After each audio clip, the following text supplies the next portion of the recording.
igreja que está em Éfeso. Isto diz aquele que tem à sua destra as 7 estrelas, que anda no meio dos 7 castiçais de ouro. Eu sei as tuas obras, e o seu trabalho, e a tua paciência, e que não pode sofrer os maus. E puseste à prova os que dizem ser apóstolos, e não são, e tu os achaste mentirosos. E sofreste, e tens paciência, e trabalhaste pelo meu nome, e não te cansaste. Tenho, porém, contra ti, que deixaste o teu primeiro amor. Lembra-te, pois, de onde caíste, e arrepende-te, e pratica as primeiras obras. Quando não, brevemente a ti virei, e tirarei do seu lugar o teu castiçal, e não, se não te arrependeres. Tens, porém, isto, que aborreces as obras dos nicolaítas, as quais eu também aborreço. Quem tem ouvidos, ouça o que o Espírito diz às igrejas. Ao que vencer, dar-lhe-ei a comer da árvore da vida, que está no meio do paraíso de Deus. Senhor Deus, a tua palavra foi lida. Aplica a tua palavra em nossas vidas e nossos corações, Senhor, e nos abençoa, Deus, em nome do Senhor Jesus Cristo. Amém. Irmãos, essa igreja de Éfeso é uma igreja tremenda. E é impressionante quando Jesus começa a mostrar para João, segundo a escatologia histórica, que cada igreja representa uma era da igreja. E nessa teologia histórica, então a igreja de Éfeso representa a primeira igreja. E quando você olha aqui a igreja de Éfeso, você lá em Atos capítulo 18, do verso 19 ao 21, Paulo passa por lá e deixa por lá algum missionário e aparece lá Apolo pregando eloquentemente. No capítulo 19 de Atos, você vai encontrar agora Paulo voltando e ficando lá ensinando durante 2 anos essa igreja. Capítulo 19, 20 e 21, você vai ver Paulo ensinando a igreja, ensinando os presbíteros e ele colocando a casa em ordem. Agora imagina você, a primeira pergunta que Paulo, quando chega em Efésios, na igreja de Éfeso, no capítulo 19, ele pergunta assim, ó: recebeste o Espírito Santo quando creste? Não, nós nem sabemos que existe Espírito Santo. Olha só, uma igreja que professava Cristo e não sabia que era Espírito Santo. A Bíblia fala que Paulo orou, impôs as mãos e eles receberam o Espírito Santo e todos ficaram cheios do Espírito Santo. Então isso nos indica que quem rege a igreja, quem move a igreja, quem atua na igreja é o Espírito Santo de Deus. Agora, quando você pega a palavra Éfeso, a igreja de Éfeso, significa esse nome, ou amada, e ao mesmo tempo, ela tem uma conotação de relaxamento. Então essas duas coisas, amada e relaxamento, que significa esse nome Éfeso, a igreja de Éfeso. E quando você começa a olhar para a igreja de Éfeso, a primeira impressão que você tem, que é uma igreja em zelo decadente. Porque presta atenção no que Jesus fala. Olha, uma igreja ensinada pelo apóstolo Paulo. Irmãos, maior teólogo depois de Jesus, no Novo Testamento. O homem sabia, conhecia e ensinava. Agora presta atenção, no decorrer de poucos dias, o que aconteceu com o zelo daquela igreja. Capítulo 2, versículo 1, diz aqui o Senhor Jesus Cristo: escreve ao anjo da igreja que está em Éfeso, assim diz aquele que tem na sua destra as 7 estrelas, que anda no meio de 7 castiçais de ouro. Eu sei as tuas obras, o teu trabalho, a tua paciência, e que não pode sofrer os maus. E puseste à prova os que dizem ser apóstolos, e não são, e tu os achaste mentirosos. E sofreste e tens paciência e trabalhaste pelo meu nome e não te cansaste. Olha só, porque a igreja de Éfeso, ela recebe elogio e recebe condenação. Agora o versículo 4: tenho porém contra ti que deixaste o teu primeiro amor. Olha, os obreiros, a igreja, era uma igreja que tinha qualidades, mas estava em zelo decadente, deixando o primeiro amor. O que é o primeiro amor? Aquele gozo pela salvação. A igreja de Éfeso, ela perdeu o gozo, o sabor pela salvação. A última igreja, a igreja de Laodiceia, ela é uma igreja que ela não tem amor nenhum, ela é morna, ela não é quente nem fria, e Jesus está a fim de vomitar aquela igreja. Então a primeira coisa que nós vemos nessa igreja é uma igreja com zelo decadente, esqueceu o primeiro amor. Irmãos, presta atenção numa coisa, presta atenção na palavra de Deus. Quantas pessoas começam uma vida cristã bem? Quantas pessoas começam o ministério bem? A Diana está falando para mim que o pastor Nino, conheço o pastor Nino há muitos anos, ela falou assim: as pessoas fazem o curso, mas não quer, depois de um certo tempo abandona, nem volta mais. As pessoas não têm mais perseverança. É o que acontece na vida cristã. É difícil perseverar até o fim. É por isso que o Senhor diz aqui, olha: aquele que tem ouvidos, ouça o que o Espírito das igrejas, ao que vencer, dá-lhe-ei de comer. Para você vencer a vida cristã, na vida cristã, e vencer as dificuldades do mundo e as adversidades que vêm contra a tua mente, o teu pensamento, contra o teu gosto, contra o teu olhar, não é fácil. É só para quem persevera. Não esteja pensando que vida cristã é mais de rosas, não. Rosas, mas tem espinho também. Pega uma rosa lá no pé e não toma cuidado quando você for cortar o galho, para ver se você não se espinha todo. A vida cristã é o mesmo jeito, irmãos. E essa igreja aqui, uma igreja ensinada pelo apóstolo Paulo, agora está abandonando o primeiro amor. Aquele gozo da salvação, aquela alegria de cultuar a Deus, aquele prazer de estar na casa do Senhor, como foi louvado aqui nesta noite. Meu prazer é te louvar, meu prazer é adorar. Muitas vezes, esses cânticos, irmãos, nós estamos louvando, mas somos os verdadeiros hipócritas, como Israel foi no passado. Vinde a Betel e transgredi, venha a Gilgal e multiplicar a vossa iniquidade. Então, o zelo pela salvação, o zelo para permanecer naquele primeiro amor, naquele primeiro gozo, aquela alegria de ser salvo, a alegria de pertencer à família de Deus. Então essa igreja perdeu esse gozo. E agora o Senhor Jesus adverte. Olha só, uma igreja que fazia poucos tempos, que não fazia 40 anos no máximo que ela tinha sido fundada, e agora já está nessa situação. No decorrer da vida cristã, os dias vão passando, os problemas vão surgindo, e a tendência é nós nos esfriarmos, a tendência é apagar aquela chama do primeiro amor. Mas, irmãos, você tem que perseverar, você tem que lutar, porque Deus te dá arma para você lutar. É por isso que você encontra na carta aos Efésios, no capítulo 6, o apóstolo Paulo falando das armaduras de Deus, e que ele termina o texto, porque as pessoas só pegam o texto para falar que você tem que pegar o capacete, a couraça, o cinto, o sapato e tudo mais. Só que ele termina o texto assim, ó: para depois de ter feito tudo, ficar firme. Ele fala que tudo aquilo lá é para depois de ter feito tudo aquilo, ficar firme.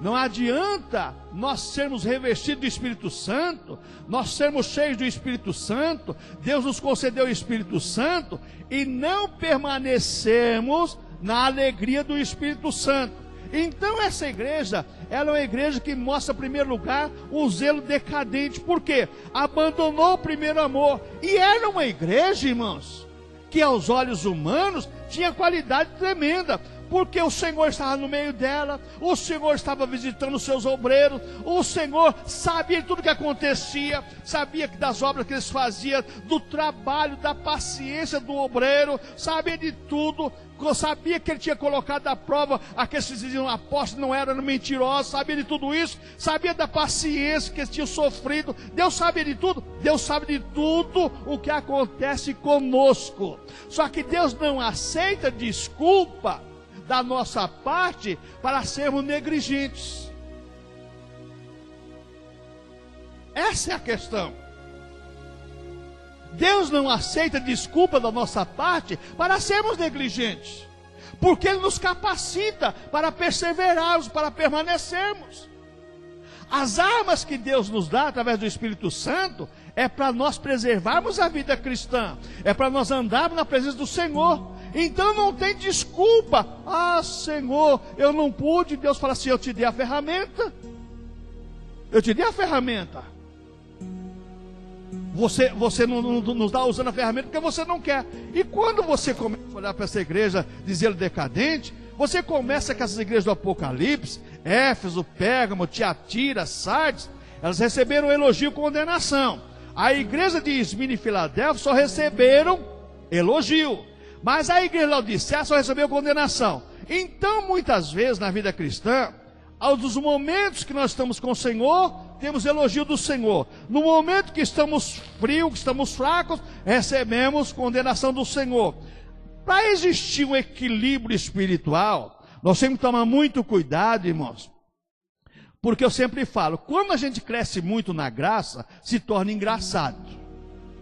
Quando você cresce muito no conhecimento, se torna demagogo.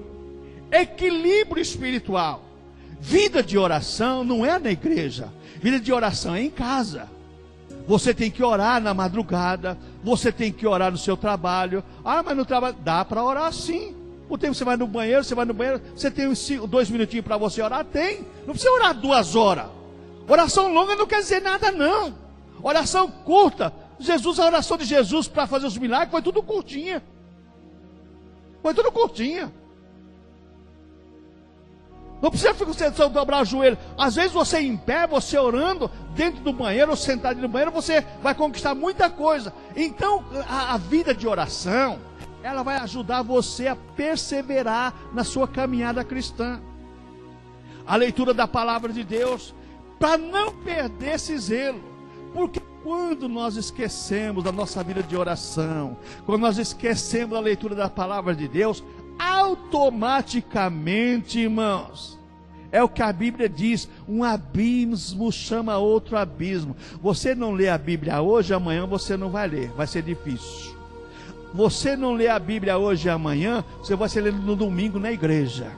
Agora, quando você pega o hábito de ler a Bíblia e orar, a coisa é diferente, irmãos. E é isso que nós vemos nessa igreja aqui. Então, quando você olha para essa questão, você vai ver uma outra coisa. A igreja de Éfeso, irmãos, era uma igreja que, veja bem, Deus sustentava o seu povo e sustentava a sua liderança. Só que tinha um problema.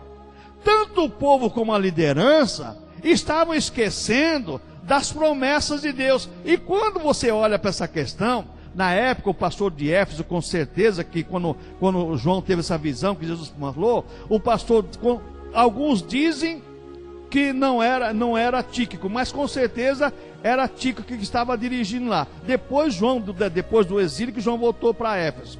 Então a igreja aqui, você vai ver que essa igreja, tanto Jesus sustentava a liderança como a igreja. O amor que Deus tem pelo corpo, que é a igreja. Quando você olha agora essa carta ao Apocalipse, e você começa a ver aqui, você vai ver algumas coisas aqui que Jesus fala no versículo 5. Lembra-te, pois, de onde caíste, e arrepende e pratica as primeiras obras. Primeira alerta do Senhor para esta igreja, você lembra de onde você caiu. Irmãos, cair não é só pecar. Cair é deixar de fazer aquilo que é o convencional, aquilo que é a nossa obrigação, aquilo que preenche as nossas necessidades. E nós temos uma alma e um espírito que cobra comunhão com Deus. O salmista diz: a minha alma tem sede de Deus. Quando entrarei e me apresentarei ao Senhor? A alma que não tem sede de Deus, alguma coisa está errada com ela. Como que essa alma que não tem sede de Deus está esperando a volta do Senhor? Como que essa alma que não tem sede de Deus está aguardando a volta do Senhor? É impossível, é impossível. Então o Senhor está no meio da igreja, está abençoando a igreja, está abençoando a liderança, mas o que acontece? Ele dá um alerta: lembra de onde caíste. Deixou de orar? Volte a orar. Deixou de ler a Bíblia? Volte a ler a Bíblia. Deixou de cultuar a Deus? Volte a cultuar a Deus. Irmãos, nós perdemos tanto tempo nesta vida com coisas insignificantes, e o tempo mais aproveitado da tua vida é quando você passa na presença de Deus. É o tempo mais aproveitado da tua vida é quando você passa na presença de Deus. Só que as pessoas não chegam nessa concordância. Elas acham que estar em qualquer outro lugar é mais benéfico para a alma dela do que estar cultuando a Deus. Engano, irmãos. Nós temos que estar na presença de Deus, cultuando a Deus, que é o melhor lugar da nossa vida. É na presença de Deus. Os melhores momentos da vida de uma pessoa é cultuando a Deus. Ela está em comunhão com Deus e Deus está em comunhão com ela. Então nós vemos aqui que o Senhor chama a primeira atenção aqui: lembra-te, pois, de onde caíste e arrepende-te. Deixou de fazer? Volta a fazer.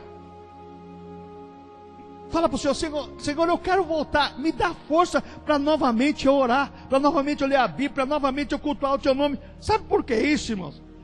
Porque quando nós olhamos essa questão, Jesus, ele está vendo a igreja, está vendo os castiçais, as estrelas, está vendo tudo, está vendo o povo dele. Só que tem um detalhe: olha o que diz aqui, ó: lembra-te, pois, de onde caíste, arrepende e pratica as primeiras obras.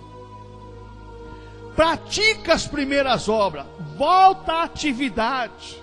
Lembra quando comecei dizendo: muitos começam bem, mas terminam mal, ou às vezes nem terminam.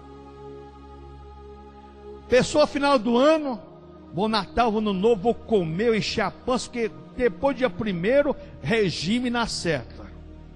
Até o dia 10, dia 11, já quebrou o regime. Irmãos, não é fazer promessa, é você persistir, você perseverar num projeto de vida.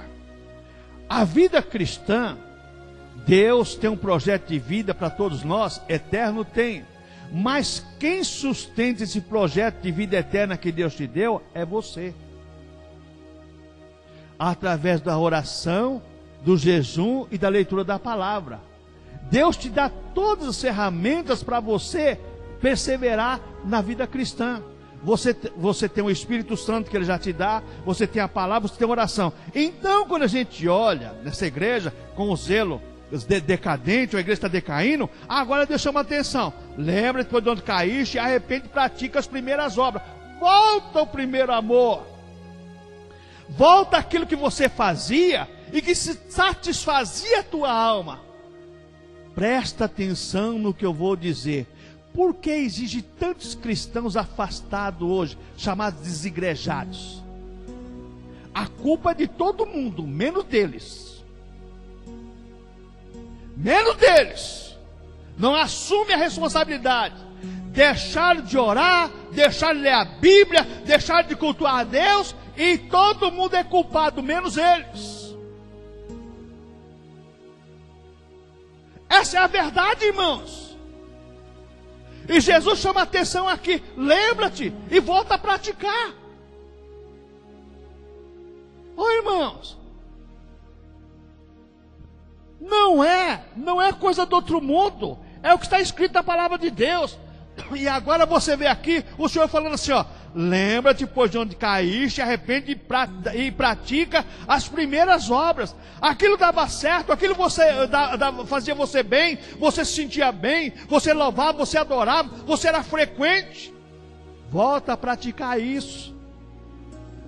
E procure de todas as formas, de todos os meios, permanecer. E diz mais o Senhor aqui para a igreja, aqui ó. Quando não, brevemente eu te virei e tirarei do seu lugar o teu castiçal. O que era os castiçal? Veja bem, olha só. Se nós olharmos para essa questão, você vai ver aqui que Jesus está falando que os castiçais aqui era a igreja e as estrelas eram os obreiros. Então, quando a gente olha essa questão, quando não virei no meio de ti e tirarei do seu lugar o teu castiçal, vou tirar a tua referência, vou tirar aquilo que você se espelha. Por que isso? Se não te arrependeres. Se você não te arrepender, você vai perder alguma coisa. O alerta aqui é o seguinte: se você não arrepender e voltar a praticar, você vai perder alguma coisa. E o que Jesus não quer que aconteça conosco é que nós perdemos alguma coisa de nós mesmos, aquilo que é referencial para nós, aquilo que é útil para a nossa vida de fé e prática. E hoje nós estamos vivendo uma época, irmãos, que presta atenção agora no versículo 6. Tens, porém, isto. Olha só agora o elogio novamente. Que aborreces as obras dos nicolaítas, as quais eu também aborreço. Olha, tinha um grupo lá, segundo alguns historiadores, discípulos do diácono Nicolau, os nicolaítas, que pregavam heresia. Uns dizem uma coisa, dizem outra, não importa o que era, só sabemos uma coisa: era uma obra má que Deus não aceitava. E Jesus fala assim: ó, tem porém isto, que aborrece as obras nicolaítas, as quais eu também aborreço. Muitas vezes nós, como igreja, pregamos contra o mundo, mas o nosso desejo estão nas coisas do mundo.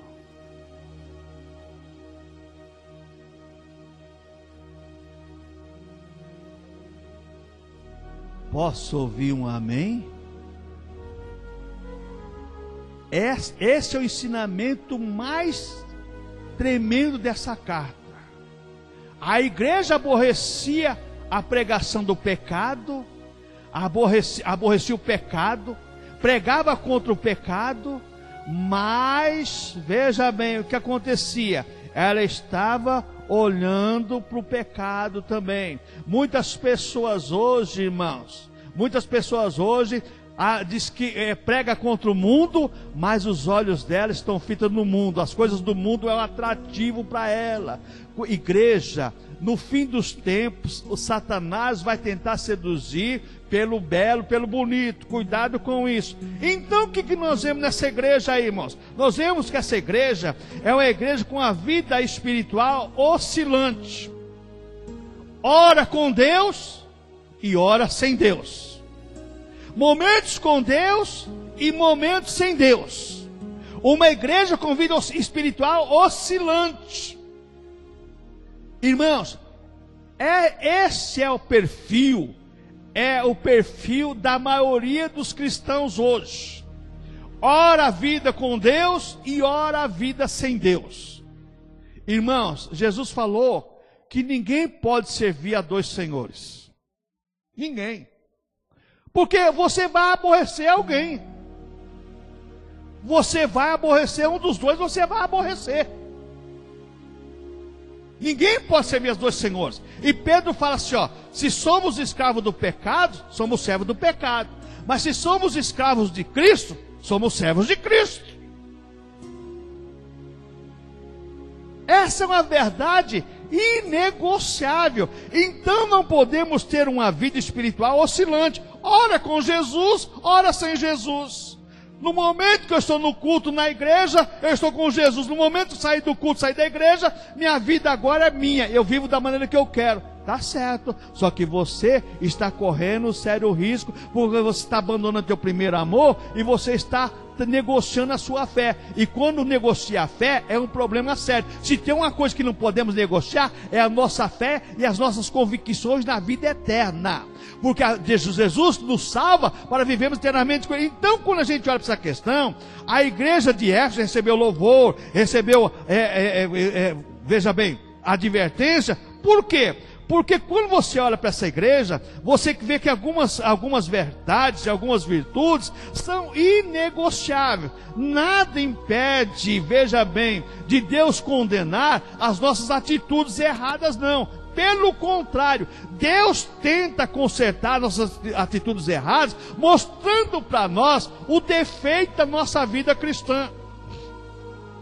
Irmãos, quantas pessoas não têm mais prazer? Quando eu falo prazer, é sentimento de alma em cultuar o Senhor, voluntariamente. Olha, abrir a boca mesmo e cantar. Por que isso? Porque na verdade é o seguinte, a vida espiritual dela é oscilante. Ela tanto faz cantar um hino para Jesus, como cantar Zeca Pagodinho, deixa a vida vir levar, a vida leva eu, é a mesma coisa.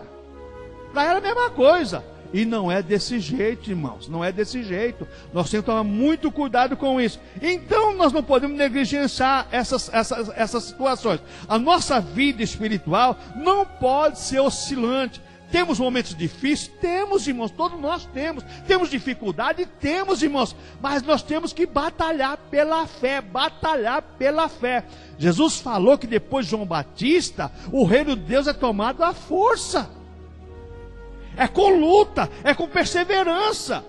E essa igreja aqui, uma igreja tão ensinada, uma igreja ensinada por um grande mestre, e tinha o Espírito Santo, e agora está decadentemente oscilando em dois pensamentos. E Jesus chama a atenção dessa igreja. Então os membros daquela comunidade cristã, eles haviam abandonado o primeiro amor, tinham negligenciado aquele gozo da primeira fé, aquele alicerce que eles tinham recebido. Com certeza agora, os ensinamentos do apóstolo Paulo estava sendo contrastado pelos nicolaítas, que o líder não aceitava, e também Jesus não aceitava, mas com certeza, o que aconteceu? Tinha causado problema. E é o que acontece hoje. Você mostra na Bíblia Sagrada uma verdade, você explica a verdade, mas quando você entra no seu carro, você liga o rádio do seu carro, você vai ouvir outra coisa completamente diferente. Meu pastor é careta, meu pastor é quadrado, eu vou ficar com essa aqui, isso aqui. Irmãos, cuidado. Tem muita gente pregando, como no caso dos nicolaítas aqui, não tinha compromisso com o céu, não tinha compromisso com Deus. Tem muita gente pregando, pensando no bolso, pensando na fama, pensando no status, pensando em estar na mídia. Não está pensando, preocupado com a tua alma. Não, nós estamos aqui pregando, preocupado com almas. Pastor, mas alma não dá dinheiro. Mas quem falou que o evangelho é para ganhar dinheiro? O evangelho é para ganhar almas para o reino de Deus. É isso que é o evangelho. Então essa igreja está numa vida espiritual oscilante. Essa situação não é recomendável para ninguém, irmãos. Quando nós oscilamos nossa fé, nós corremos sério risco. E o primeiro risco, irmãos, é a perda da razão espiritual. Perda da razão espiritual. Nós perdemos o direito de sermos, veja bem, de sermos acolhidos pelo Senhor e de sermos abençoados pelo Senhor. A alerta do Senhor é isso. Cuidado com o que vocês estão fazendo. Não é que Deus vira as costas para nós. É nós que viramos as costas para Ele e estamos orando ao contrário, com as costas viradas para Deus. Então essa perca da razão espiritual, essa prática do primeiro amor, levou essas pessoas a virar as costas para a salvação, a virar as costas para a vida eterna, e agora abraçando um outro tipo de ensinamento. Irmãos, se tem uma corrente teológica hoje forte, é exatamente a corrente teológica que não existe mais pecado, não existe inferno e não existe céu. E no meio do povo se diz evangélico, cristão. O pecado existe, o inferno existe, o capeta existe, mas o céu também existe para aqueles que perseverarem até o fim. Então toma muito cuidado com isso, que os nicolaítas continuam aí pregando. Eles continuam empregando. Então, primeira coisa, a perda da razão espiritual. Quando nós perdemos a razão espiritual, nós perdemos, sabe o que, irmãos? A parte principal, o direito de entrar nos céus. Quando você pega o escritor dos Hebreus, diz assim: irmãos, tende por intrepidez entrar no Santo dos Santos, pelo novo caminho que é o sangue do Senhor Jesus Cristo. O sangue do Senhor Jesus, aspergido na cruz do Calvário, abriu o caminho para nós. Só que quem leva agora as nossas orações lá é o Espírito Santo de Deus. É Deus, é Espírito, é o Espírito Santo de Deus. E se nós não temos uma vida espiritual em concordância com o Espírito Santo, não vai chegar a nossa oração lá. Não é anjo que leva a sua oração, como alguns dizem. Anjo não leva oração de ninguém, não. E nem traz resposta, não. Quem leva oração e traz resposta é o Espírito Santo. A Bíblia fala que os anjos são espíritos ministradores que trabalham em favor daqueles que servem ao Senhor. Daqueles que são servos de Deus. Está lá no Salmo 104, está lá no Hebreus 1,14, se você quiser ler na sua Bíblia. Os anjos são espíritos ministradores que trabalham em favor dos crentes. Ele não leva oração nem traz oração. Quem leva oração e traz oração é o Espírito Santo. E quando nós perdemos a razão espiritual, nós perdemos aquele nosso intercessor, que Paulo fala, nós não sabemos nem orar como convém, mas o Espírito Santo nos auxilia. Aliás, nós perdemos o nosso auxiliador, porque o nosso intercessor diante de Deus é Jesus. Aquele que nos auxilia em nossas fraquezas, que não sabemos orar como convém, nós perdemos essa razão. Por negligência nossa. Não é Deus. Deus está alertando essa igreja através de Cristo, mostrando aonde estavam os problemas deles, estavam neles mesmos. E quando a gente olha para essa questão, irmãos, nós estamos vivendo hoje essa época em que as pessoas procuram muitas vezes alguém para interceder por ela, e é o nosso dever interceder um pelos outros, mas quando ela pode entrar no Santo dos Santos, através do vivo e novo caminho, e através do Espírito Santo, e Deus olhar para ela e dizer assim, ó, eu estou com você nessa luta, nessa guerra, e nessa batalha que você está vivendo. Então, quando nós estamos na vida espiritual oscilante, a primeira coisa que perdemos é a razão espiritual. A segunda coisa que perdemos é a diminuição da nossa força em orar. Tem pessoas que conseguem orar no máximo 10 minutos em culto de oração. Tem pessoas que conseguem orar 5. Tem pessoas que conseguem orar meia hora. Tem pessoas que conseguem orar 40 minutos. Estamos falando de, veja bem, a questão é a força de orar com gratidão, com alegria, com gozo, de se, vamos dizer assim, de se expor interiormente diante de Deus. Porque a oração é isso, é você ir lá nas suas entranhas e fazer sair para fora tudo que está lá dentro. A Bíblia ensina isso, irmãos. O caso mais conhecido da nossa irmã Ana. A Bíblia fala que ela estava amargurada de alma, mas ela abriu a sua alma diante de Deus. Oração é isso, é você colocar para fora diante de Deus o que você está sentindo. E o Espírito Santo vai levar para Deus, e você vai ser bem-aventurado, você vai receber. E não deixa você perder esse direito. Então, primeiro você perde a razão espiritual. Segundo, você tem a diminuição na força de orar. Você não tem mais força para orar. Você não tem mais argumentos para você orar.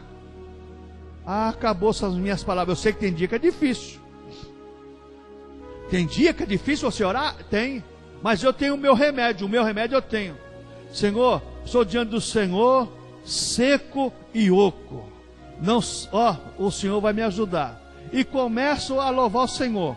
Daí a pouco, meu irmão, eu estou orando e estou novamente refeito. Fala a verdade para Deus. Não tente enganar Deus, não, que você não consegue enganar, não. Tem gente que começa a falar bonito, falar floreado. Para Deus? Para Deus, meu irmão. Para Deus tem que falar a verdade, está lá no seu coração. Então você perde primeiro a razão espiritual, segundo, diminuição na força da oração. Por quê? Você perde também o dinamismo e o amor pela palavra de Deus, aquele prazer que você tinha, aquelas palavras que faziam você delirar muitas vezes, espiritualmente diante de Deus, lendo a palavra. Meu Deus, que palavra é essa? Meu Jesus, que maravilha! Você perde essa emoção, esse sentimento. Passa a ler a Bíblia Sagrada, como se fosse o Estadão, lê. Não tem mais essa coisa dentro dela, não tem mais esse sentimento, não tem mais esse prazer, essas coisas. Então você perde isso. Outra coisa, irmãos, que você perde é o amor pela obra evangelística e pela pregação do evangelho. Pode estar 500 pessoas morrendo do teu lado que você não está nem aí, morrendo sem Deus. O problema é teu, não é meu. Eu estou salvo mesmo. Irmãos, quando você tem prazer de ir para o céu, você tem sentimento e a tua alma está nisso, você tem prazer de passar isso para outras pessoas. Então agora nós vamos ver aqui no versículo 5 ao 7 desse texto, o caminho de volta para uma renovação espiritual de cada um de nós. Primeira coisa é lembrar de onde caímos. O que isso quer dizer? Essa expressão apela à consciência espiritual. Não adianta, irmãos, pior mentiroso é o que mente para si próprio. Não adianta eu querer correr o que eu corria. Eu saía da minha casa a pé, ia até o Chico Mendes trotando, chegava lá, dava 15, 16, 20, cheguei a dar 21 voltas ali correndo, voltava para casa novamente trotando, tomava banho, ia para a igreja, tudo bem. Se eu for hoje lá, andando de casa lá e der uma volta lá, vou ter que voltar de ambulância. Não adianta você mentir para você mesmo. O pior mentiroso é que mente para si próprio. E na vida espiritual é o que mais acontece, irmãos. É o que mais acontece. A gente querer ser diante de Deus o que nós não somos. E Jesus está chamando a atenção dessa igreja para isso. Olha, vocês têm que ver a consciência espiritual de vocês. Vocês veem onde vocês caíram. Arrepende e volta. Consciência espiritual. Opa, eu tenho que melhorar. Eu tenho que melhorar. Eu tenho que me converter de novo. É o que nós temos que fazer a cada dia da nossa vida. Por que eu estou dizendo isso? Porque essas igrejas nos ensinam para depois do capítulo 4, que você vai encontrar a partir do capítulo 4, depois dessas coisas, depois do ensinamento de Cristo para as igrejas, aí o couro vai comer. Porque Jesus primeiro ensina para depois cobrar. É que nem a multinacional. Primeiro te ensina. Aprendeu, aprendi. Agora você vai ser cobrado porque você aprendeu e assinou que você aprendeu. Então agora você vai ser cobrado. Ninguém pode cobrar de quem não sabe. Jesus primeiro ensina para depois cobrar.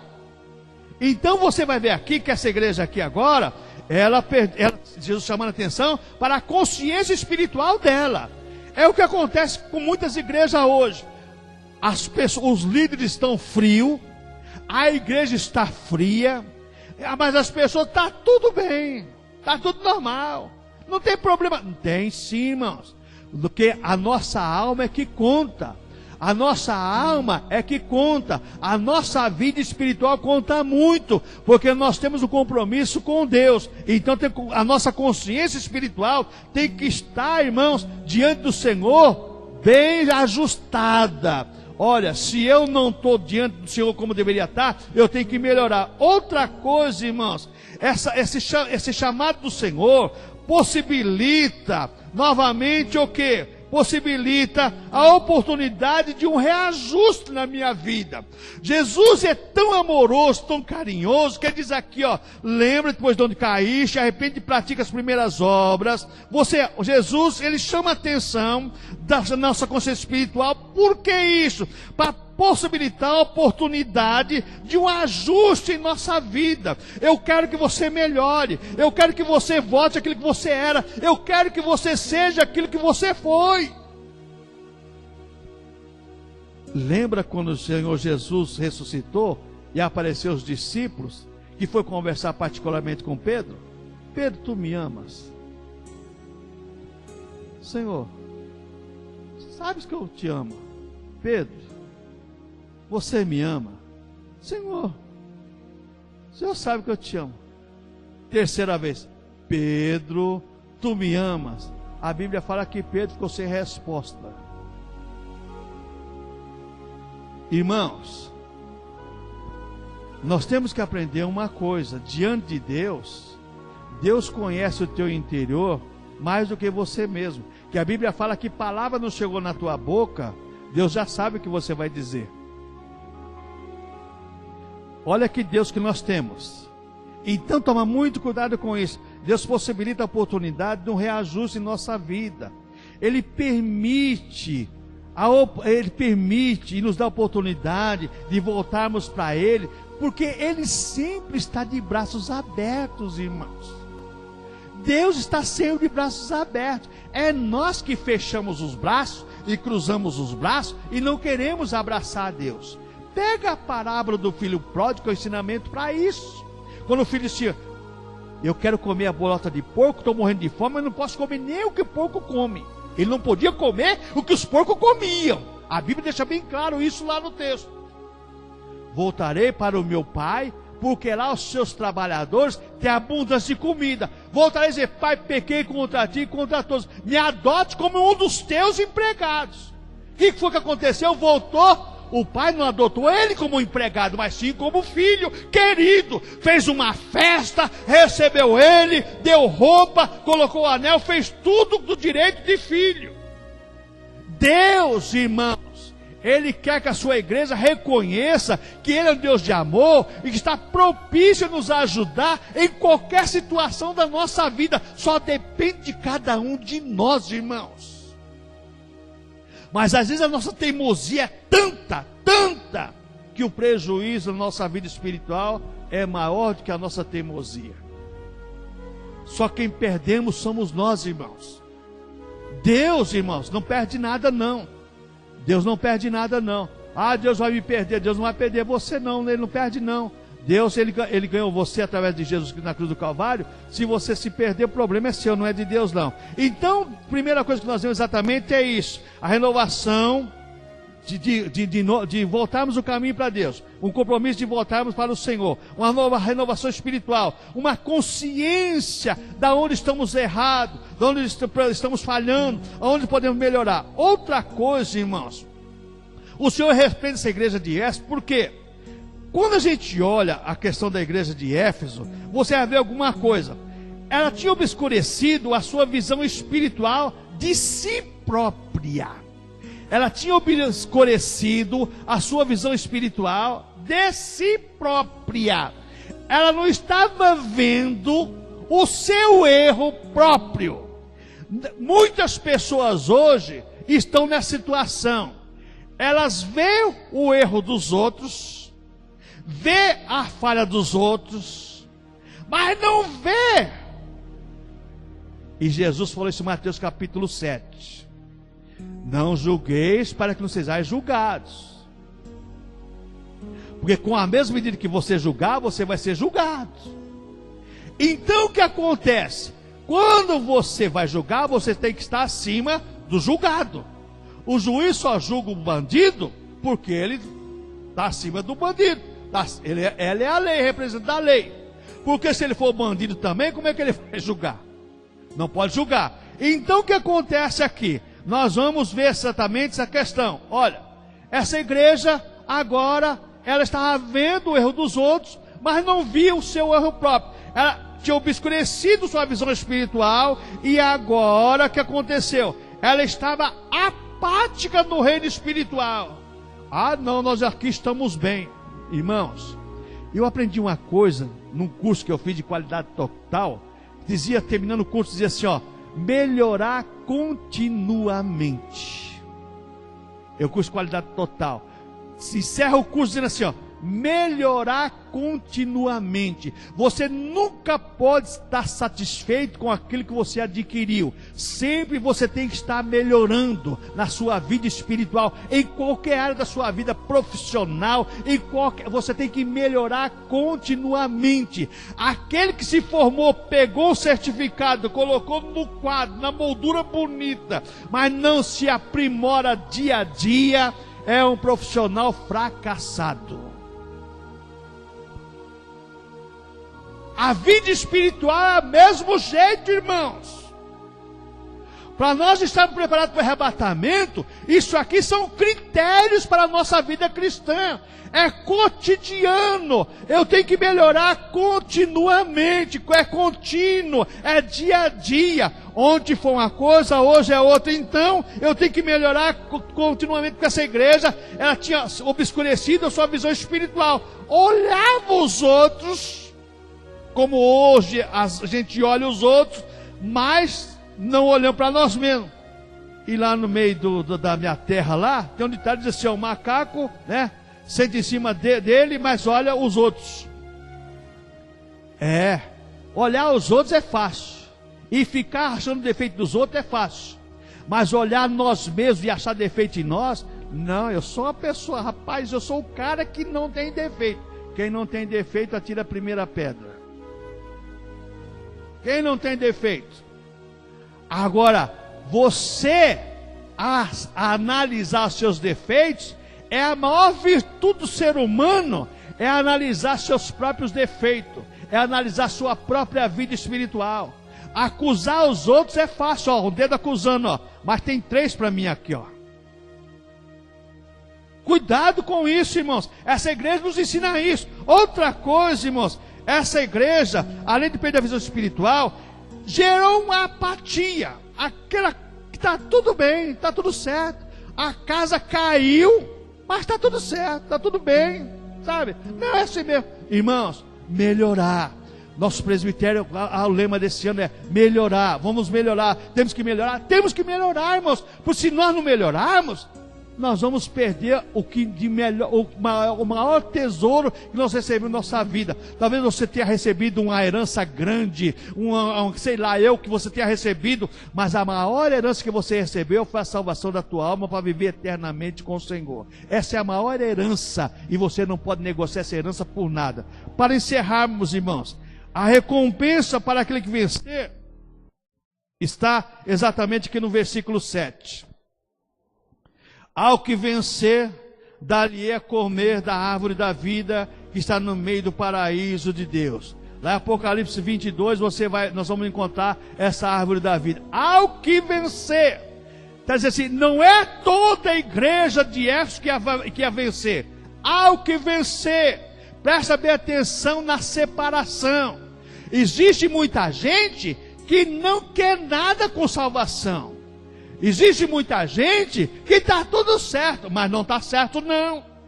Ao que vencer, aquele que permanecer, aquele que for fiel, esse vai ter o direito à árvore da vida. Não é todo mundo que tem o direito não, como se prega ou não. Uma vez salvo, salvo para sempre, não, irmãos. Está aqui na sua Bíblia escrito aí, ó, versículo 7 do capítulo 2 do Apocalipse. Ao que vencer, dá-lhe a comer da árvore da vida, que está no meio do paraíso de Deus. Lá está tudo preparado para você, a vida eterna com Deus, gozar das delícias de Deus. Mas tem uma coisa, você tem que vencer. Não sei qual é o seu problema na vida espiritual, mas você tem que trabalhar com você mesmo para você estar preparado, porque nós vamos daqui a pouco ouvir o anjo tocar a trombeta e todos seremos arrebatados para estarmos vivendo com o Senhor eternamente. Amém, irmãos? Ô irmãos, prepare-se cada dia. Procure melhorar, melhore continuamente. É o lema da qualidade total. Irmãos, melhorar continuamente. Você não pode deixar de melhorar. Tem que melhorar.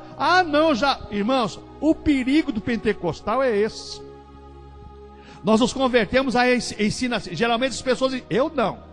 Você se converteu, tem que crescer na graça e no conhecimento. O pentecostal, vamos orar até receber o dom de língua. Receber o dom de língua, já peguei o atestado de salvação. Se recebeu o dom de profecia, peguei a ISO 9000 do céu. Irmãos, isso não é verdade, isso é mentira, isso é engano. Dons são ferramentas de trabalhos, dons são ferramentas para você vencer nessa vida. Amém, irmãos?